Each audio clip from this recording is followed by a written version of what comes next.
The past couple of years have been tough on alternative proteins, but there's one company that was making headway long before that boom and is still expanding their farm-grown meatless bacon product line today. Growing animal cells, like what we think of as cellular agriculture in a petri dish or in a reactor, it's just never going to compete at scale with plants or animals. It's just got like a techno-economic problem. Mycelium doesn't. Like, mycelium's around. It's just growing mushrooms. It fits in the industrial economy, and it can do things that are animal-like that plants can't do, and it can do things that are plastic-like that nothing else can do. That's Eben Bayer, co-founder and CEO of Ecovative. They're commercializing the production of Mycelium, which is grown in existing commercial mushroom farms, and Eben believes can become a major crop for food and other uses in the future. The beauty of our air mycelium process is it's really just like that same kind of mushroom farming. So you've got your soil that's in the bed, and then the mushroom tissue forms above the soil. It forms on top of the soil. And so when we harvest it, we're essentially cutting a pork belly sized slab of mushroom tissue off the top of these beds. We make pork bellies that are 4 feet wide.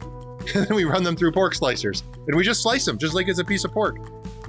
Is Mycelium the crop of the future? A compelling case from Ecovative's Eben Bayer on today's Future of Agriculture podcast.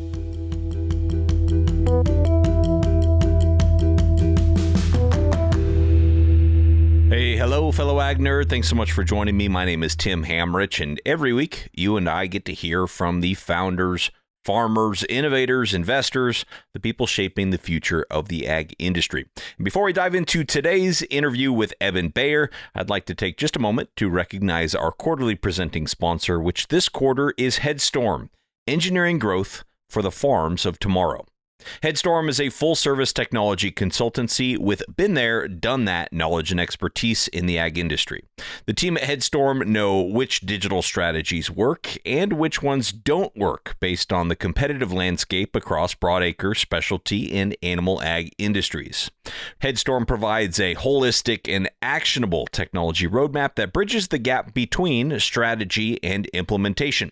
From inception to execution, they help you play to your strengths, mitigate your weaknesses, and make technology your unfair advantage. Learn more about them at headstorm.com. That's headstorm.com. I'll leave a link for it in the show notes, of course. And thank you so much to Headstorm for supporting ag innovation and the Future of Agriculture podcast. All right, now back to today's featured conversation with Ecovative's Eben Bayer.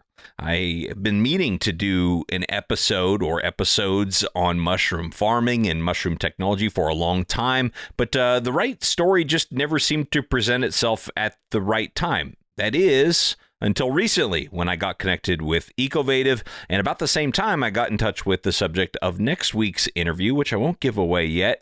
And all of a sudden, boom, I had two fascinating mushroom-related stories for the Future of Agriculture podcast. Almost a mini-series, but it will just be these two for now. But what I like about both Eben's story today and the one we'll do next week is that these aren't like far-fetched companies, right? They are currently proving commercially that mushroom farming shouldn't be kept in the dark, to use a pun, when it comes to the future of agriculture. In fact, when you think about the vast diversity of fungi that exist in nature, it's really surprising that so little has been done to commercialize some of the species for food, fiber, and other natural resources relative to what we've obviously done with plants and animals, what we think of when we think of food, right? But there's a reason to believe that that's starting to change more and will likely be accelerated, in my opinion, through advancements in biotechnology. So I think this is a great time to bring on Eben Bayer, co-founder and CEO of Ecovative, which he co-founded clear back in 2007. Ecovative is now the leading mycelium technology company in the world, and Eben is also a co-founder of My Forest Foods, which has commercialized this bacon product that we'll talk about and is listed as an inventor on over 64 patents. Eben grew up working on his family's farm in Vermont, where he started to think of mycelium as a potential new category of material with a myriad of possibilities. He has since developed mycelium technology into the basis of sustainable innovations across industrial categories, including applications in construction, packaging, food, automotive, fashion, and apparel. We will, of course, focus mostly on his food for today's episode and MyForest Foods and the bacon product that they make from his mycelium.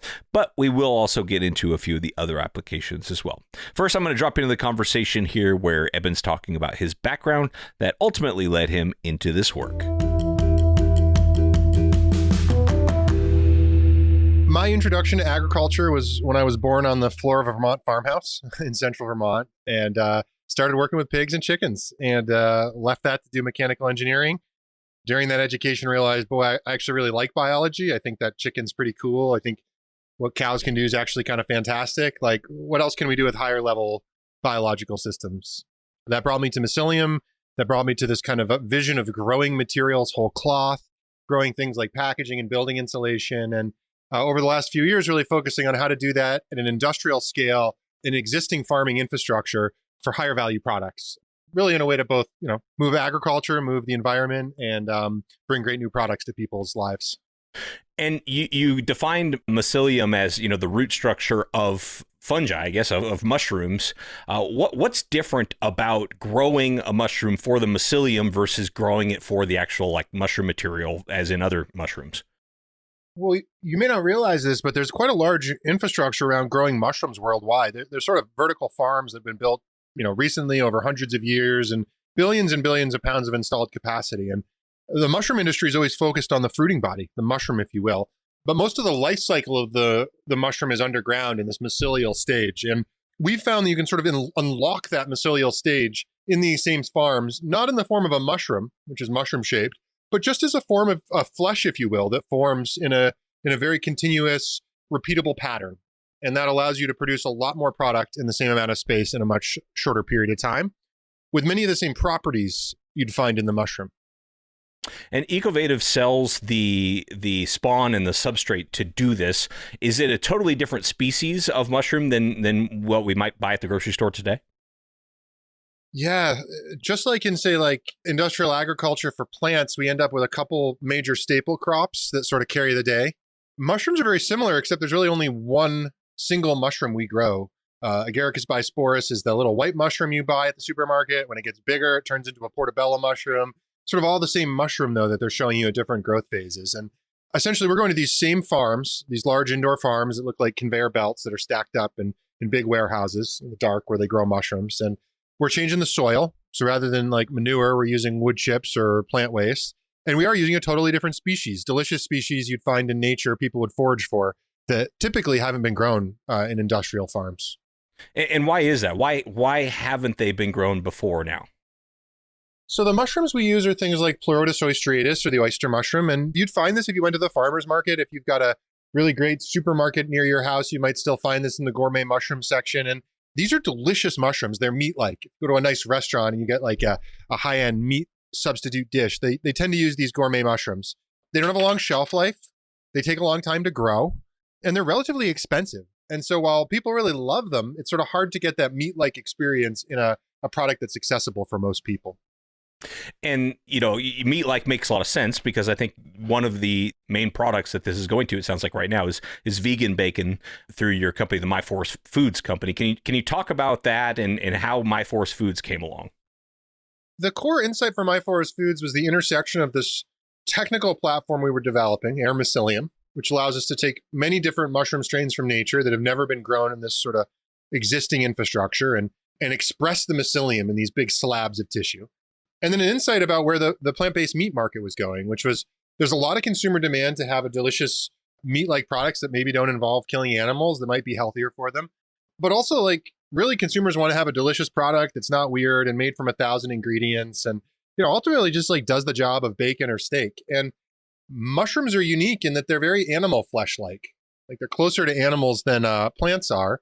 And in our process, we were finding a way to basically unlock particularly meaty mushrooms, those kind of oyster mushrooms I just mentioned that you'd find at a farmer's market. We could unlock that meat-like texture at an order of magnitude lower economic cost and an order of magnitude greater scale. And so it's sort of that intersection of that with hey, the market would really like an organic, farm-to-table, whole-cut muscle meat that's not made from an animal.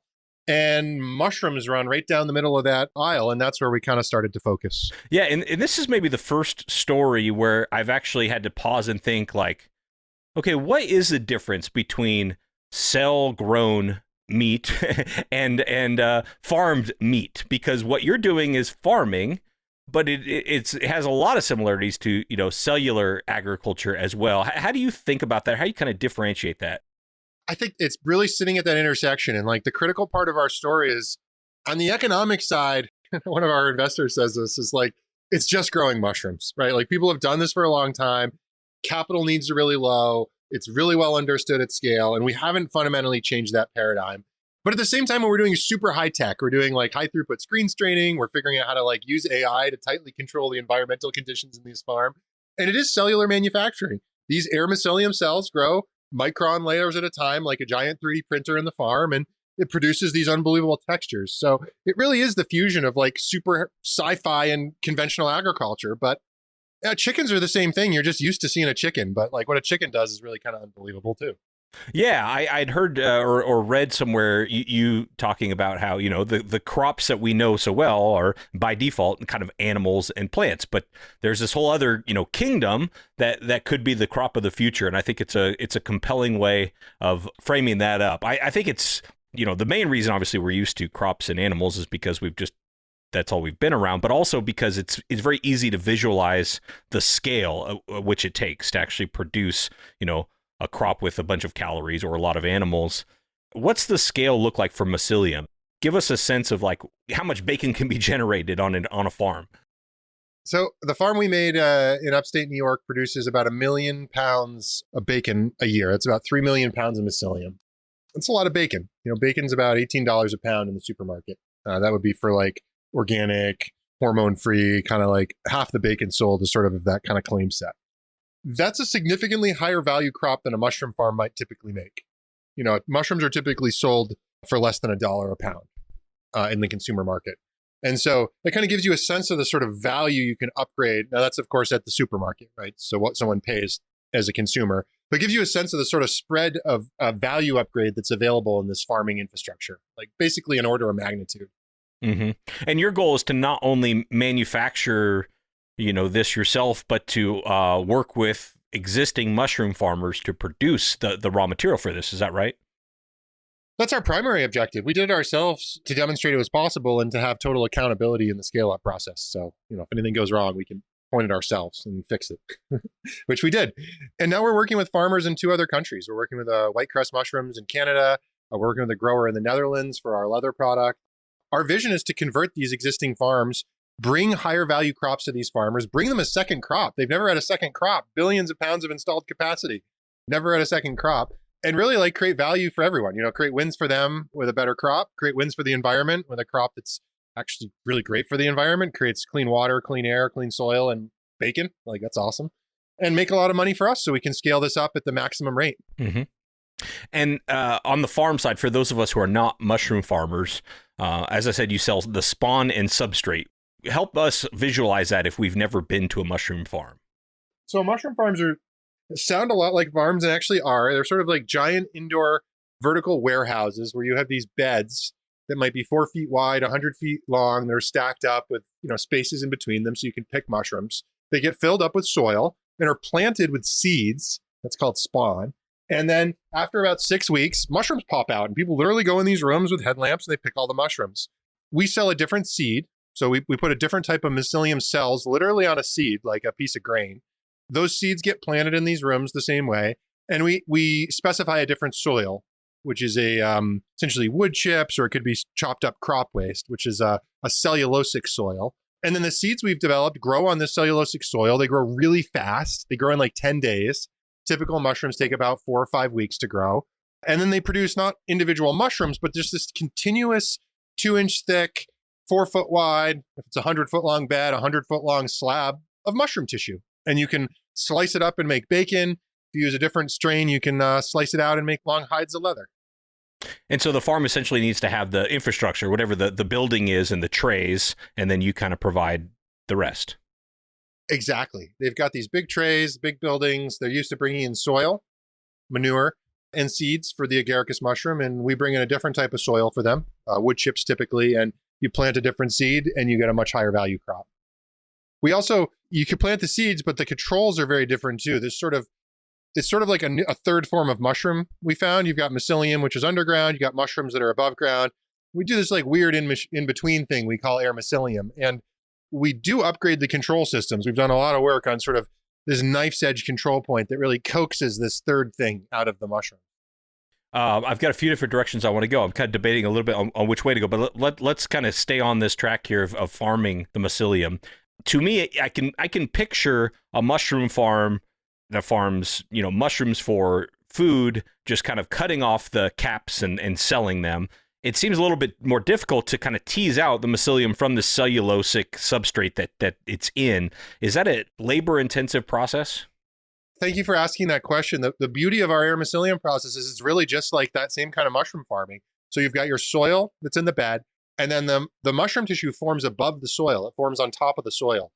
And so when we harvest it, we're essentially cutting a pork belly sized slab of mushroom tissue off the top of these beds. We make pork bellies that are 4 feet wide. And we run them through pork slicers, and we just slice them just like it's a piece of pork. And we salt it and smoke it and put fat on it and pack it just like it's a piece of meat. And that's the key distinction. Every other bioprocess, cellular agriculture, liquid fermentation, other mycelium companies that do liquid fermentation, they all have this big separation step that you allude to. How do you get the cellulose out? How are you going to get the sugar out? It's just a crop. You're harvesting it like a crop again. And that's very powerful for your ability to scale up. And it directly relates to the product quality, which is this structured protein.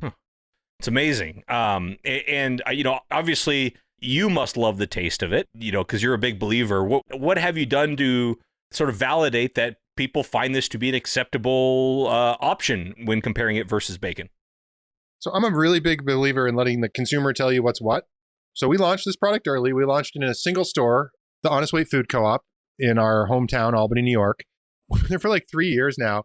The velocities are off the charts. So like 30 units per store there or something. Like competitive sets 3 units per store. The pork bacon's like 12 units per store.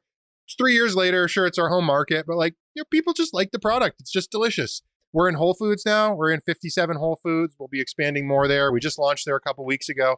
We're like double, triple our planned velocities, right? With no promotion, no couponing, et cetera. That's just because the product's good and people like it. And so we're lean into that when we have product market fit. And we tried a bunch of things around bacon. We tried chicken sandwiches. We tried steak. We made scallops, which were pretty good. We made pasta even. And 4 years ago, bacon was a hit. And we've just leaned into that. And we think there's just a missing thing in the market for this particular need. We think mycelium, the way we grow it, fills it really, really well. Yeah, I was amazed when I looked at your website. I mean, the ingredients are so straightforward. It really is the mycelium, and then you add some oil, sugar, and flavoring, and salt, of course. That's like 80% mycelium by or 90% mycelium by mass. It's all mycelium. It's amazing. So it sounds like you had to do a lot of this work yourself to kind of, start with a question like, could we make bacon out of this and sort of figure it out? As I think about things, obviously we have animal scientists, we have botanists, we have plant scientists. It doesn't seem like there's a whole lot of fungal experts out there kind of doing this work to figure all this out. Did you kind of have to take it on yourself? Yeah, I say that's changing. So I've been at this for a while. So 2007, when I started, the field was very nascent and there was not a lot happening. And we were really looking in the material science space more than ever. There are a lot more folks interested in the field and a lot more joining, and it's amazing, but we're definitely charting new territory here. And we're definitely connecting industries that may not have been connected in the past. And that's a lot of fun. And you got kind of at least 2 market segments here on the food side. You've got the consumer, but then you've also got the farmer that you're working with.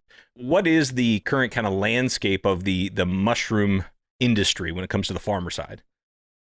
On the farmer side, it's sort of a similar dynamic in that farmers buy seeds from players in the space. They plant them in their soil, and they typically then sell mushrooms back to a number of large processors. And so we're sort of mirroring that same market structure, if you will, into the supply chain. And, when we look at material science, say growing leather in our forager business, which is our kind of our other big focal area, it's the very same structure. And we have the same conversations and maybe with the same farmer about, it's another crop they can grow. So we change the strain of mushroom they grow, same farm, same soil, predominantly the same soil, but you can get a very leather-like material rather than like a delicious bacon.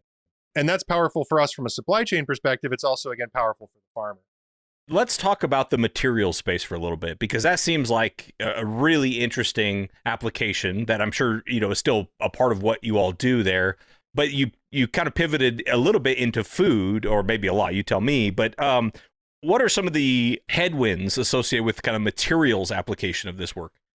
I would say our economic expectations for the business, and we're trying to build multiple billion-dollar businesses here, are half of the value is created in the food sector in general, and half is created in materials, just sort of rule of thumb. So I think food's exciting. We have very clear product market fit. It's awesome. Very clear scale up strategy. It's awesome. Like more regions, more products, more geographies. Cool. I see something very similar in material science. And I also think materials is harder, just fundamentally. You got to do more for less unit of money. And that's really been a challenge for, I think, everyone who's tried to enter this space from the bioproducts lens. And you mentioned that things might be changing here about the number of people paying attention to fungi. What is causing that? Is it the promise of cellular agriculture that has people like looking this direction, or is it something else happening? I think that practically speaking, the fungal kingdom is the only thing out there that's going to scale and produce new products in the kind of regime that humans are looking for. And that would be things you'd wear on your body, things you'd put in your body like food, and maybe things you'd put around your body like construction materials or like automotive components. Growing animal cells, like what we think of as cellular agriculture in a petri dish or in a reactor, it's just never going to compete at scale with plants or animals, just full stop. And I will stand on that for the next 50 years. It's just got like a techno-economic problem. Mycelium doesn't. Like mycelium's around. It's just growing mushrooms. It fits in the industrial economy, and it can do things that are animal-like that plants can't do. And it can do things that are plastic-like that nothing else can do. And that makes it, I think, a very attractive place to look. And I think combined with the fact that maybe it got 3% of the attention intellectually or economically over the past 50 years, even less than that, 0.3%, 0.03%, compared to say like the economic effort that's gone into corn or wheat, just means that there's likely some low-hanging fruit for humanity to be found there. And that's where we're farming. Right. And obviously, the development of the spawn and the substrate are a big deal. And then also, kind of figuring out how to create a product out of it that people want to buy. What other areas of mycelium farming or mycelium production do you see as, in need of innovation? I think that the two areas that we're spending a lot of our effort on really complete one of the biggest sectors that hasn't had change, and that's looking at the control systems of these large farms, which, are relatively controlled. These are large indoor controlled environments. And then one species, really, there's billions of species out there. There's just such opportunity to kind of blow open that solution space. And I have a lot of excitement around that. There's cool stuff happening adjacent though. Like people are developing robots that pick mushrooms now, agaricus mushrooms, and do it perfectly and can predict when it'll be the ripest. And so I see lots of really cool sustaining innovation coming into the space, but I'm really excited about our ability to double, triple the size of this market in the same infrastructure in the coming decades. And it sounds like you're getting the market signals that that's possible. I mean, can you talk about what you're hearing from the demand side of the bacon that you're selling? Sure. As I mentioned, the velocities we've seen are phenomenal. We compete directly with, kind of organic pork bacon or folks who are looking for a plant-based option that's not heavily processed. The bacon market, the conventional bacon market in the US is like $7 billion. The sort of global agaricus mushroom market is on the order of a couple $1 billion. So just alone in that one category of meat, you can really see meaningfully expanding sort of the market that's available for folks that grow mushrooms or operate these mushroom farms. And bacon is our entree to the whole cut sector. You've got steak, you've got chicken, you've got deli. There's lots of interesting, exciting categories you can go to as you demonstrate excellence in the first whole cut. And that's where we've really demonstrated excellence that no one else has in making a whole cut meatless meat that's just really delicious. And how about protein? Does this have protein similar to bacon? Oh, for sure. For sure. Fungi are very similar in the sort of protein profile or PDCAS profile you'd see in like a pork product. In general, our bacon aims to be lower calorie, lower salt, lower protein than bacon, and lower fat. It's just sort of like how we've positioned it. But it is a very competitive on sort of gram by gram basis to pork bacon for protein. Yeah. And obviously, scaling up is your focus right now. And how does that happen? Is it just signing on more mushroom farms, or kind of what are the next steps? Scale up for us is all about global farms and having others adopt this crop, grow it with excellence, and do that as fast as possible. So grow the demand side, grow the distribution side, grow the processing side as fast as possible, and then work with farmers around the world to convert this as a crop that we hope is a big win for them, and lets us have a big win for the customer. And is the idea to attract, as you know, the closer to your manufacturing facility, the better, just for shipping purposes? Really, the view is the mushroom farms are, there's hundreds of them or thousands of them around the world, but they're really low. They're large. They're large locations. They're located in certain regions, and we'll tap into where those farms exist. I mean, ideally, we're going to reuse existing infrastructure and upgrade its capacity. I imagine new capacity will get built over time, and we want to distribute that around the globe, just like the mushroom industry is distributed today. And we fit really neatly into existing processing infrastructure as well, pork processing infrastructure, because we make a very meat-like product. And so, we really view this as slotting into the supply chain that exists, less about needing to form itself around a supply chain we're envisioning. Talk more about that. So when you say you fit really nicely into like the pork processing infrastructure, so you're saying like a packing house could, theoretically process some of your bacon.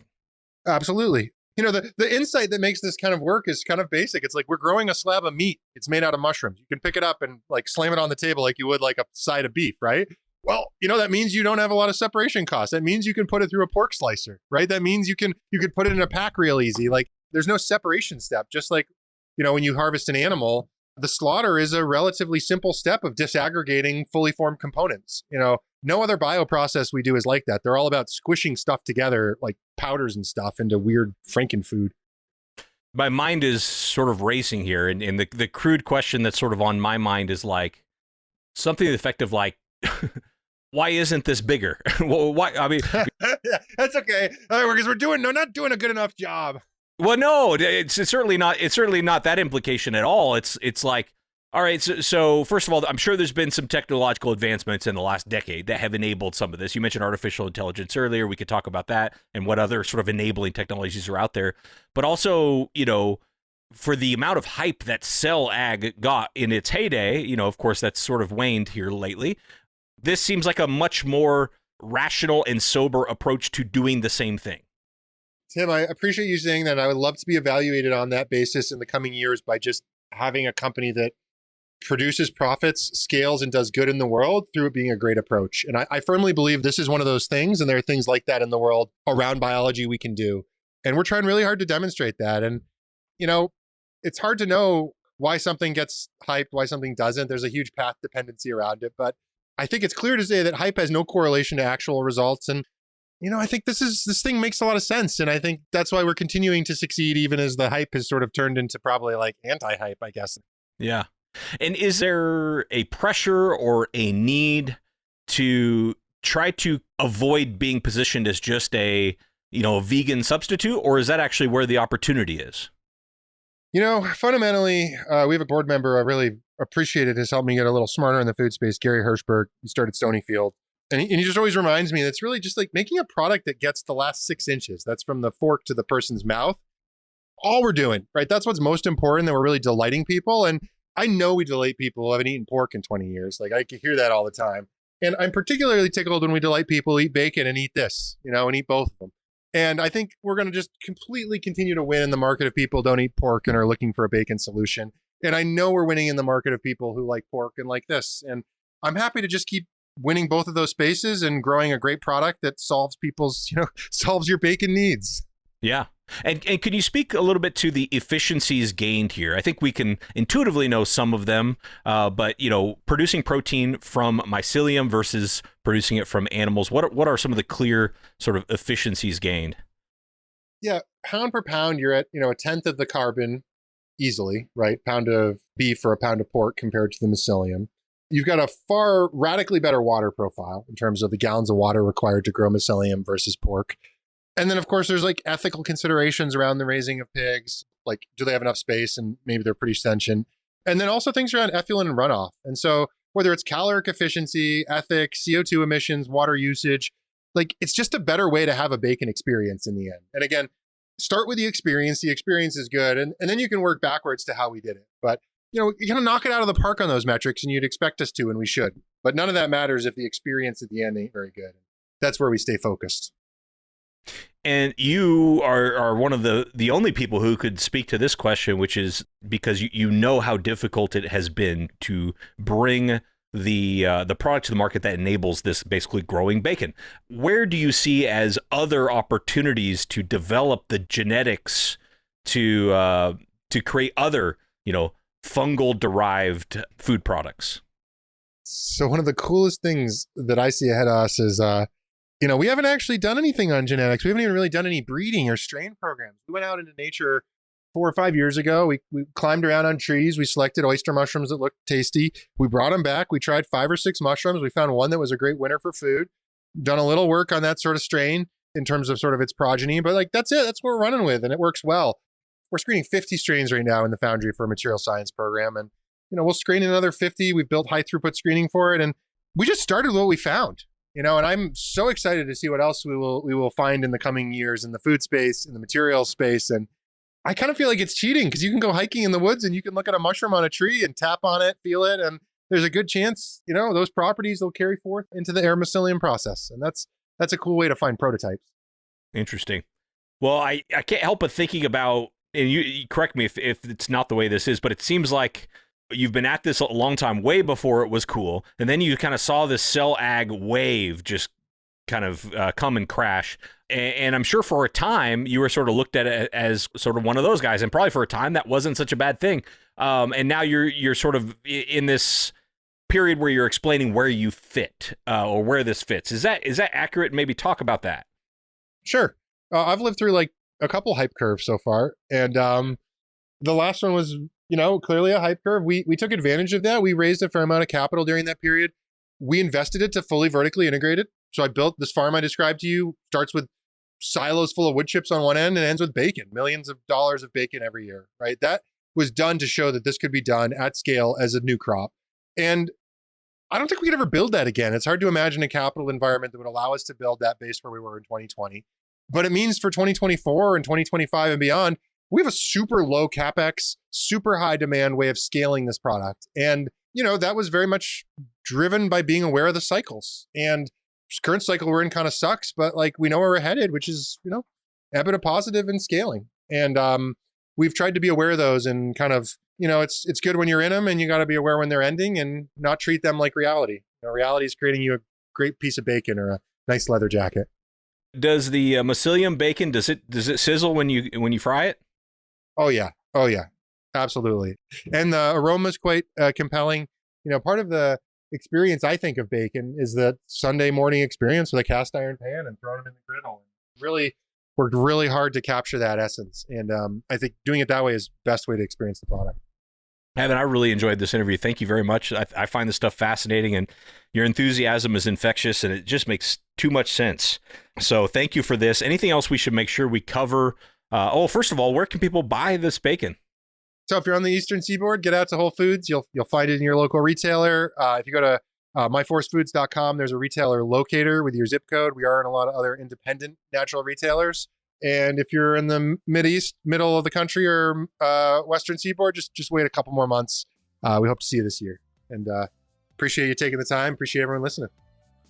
Well, I appreciate it as well. Thank you so much to Eben Bayer for being on the show. I will definitely leave links in the show notes where you can learn more about Ecovative and you can learn more about My Forest Foods. Certainly interesting. I will admit I have not yet tried the product, but I am very, very anxious to do so, to taste what it tastes like and hear that sizzle that he was just talking about when you make it.